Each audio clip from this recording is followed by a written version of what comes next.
ട്രെയിനിടിച്ച് കാട്ടാനകൾ ചരിയുന്നത് തടയാനും ഇനി നിർമ്മിത ബുദ്ധിയുടെ സഹായം.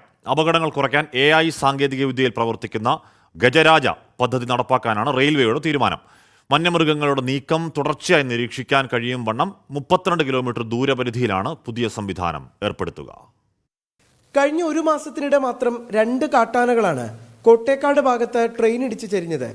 മുൻ വർഷങ്ങളിലെ കൂടി കണക്കെടുക്കുമ്പോൾ എണ്ണം വീണ്ടും ഉയരും.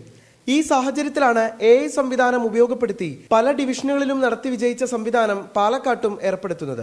വനത്തിലൂടെയുള്ള BA ട്രാക്കുകൾക്ക് 40 മീറ്റർ പരിസരത്ത് ആനകളെത്തിയാൽ ലേസർ സെൻസർ വഴി സ്റ്റേഷൻ മാസ്റ്റർക്കും ലോക്കോ പൈലറ്റിനും അറിയാൻ കഴിയുന്ന തരത്തിലാണ് പദ്ധതി. നോർത്ത് ഫ്രോണ്ടിയർ റെയിൽവേയിൽ ഓൾറെഡി തന്നെ ഇതുപോലെ ആനകൾ റെയിൽവേ ട്രാക്കിലേക്ക് കയറുന്ന സ്ഥലങ്ങളുണ്ട്. അവിടെ ഇത് വളരെ ഫലപ്രദമായിട്ട് നടപ്പിലാക്കുകയും ആനകളുടെ രക്ഷപ്പെടുത്തുവാനും സാധിച്ചിട്ടുണ്ട്. അതേ സംവിധാനം തന്നെ പാലക്കാട് ഡിവിഷനിൽ നമുക്ക് റെയിൽവേ ട്രാക്കിലേക്ക് ആന അതിക്രമിച്ച് കയറുന്ന സ്ഥലമായ കൊറ്റേക്കാട് മധുക്കര സെക്ഷനകത്ത് ഈ എലിഫന്റ് ഇൻട്രൂഷൻ ഡിറ്റക്ഷൻ സിസ്റ്റം ഏർപ്പെടുത്തുവാനായിട്ടാണ് റെയിൽവേ തീരുമാനിച്ചിരിക്കുന്നത്. ഇതിൻ്റെ മൊത്തം ചെലവെന്ന് പറയുന്നത് 15.42 കോടി രൂപയുടെ പ്രൊജക്റ്റാണിത്.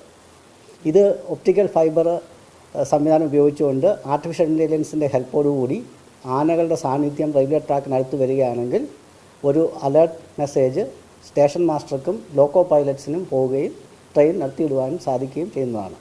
15 കോടിയോളം രൂപ ചെലവിട്ടാണ് പദ്ധതി നടപ്പിലാക്കുന്നത്.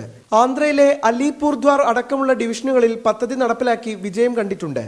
പദ്ധതിയുടെ ലൊക്കേഷൻ സർവേ, പ്രൊജക്ട് തയ്യാറാക്കൽ, ടെൻഡർ നടപടികൾ എന്നിവ റെയിൽവേ ഏജൻസി നടത്തും.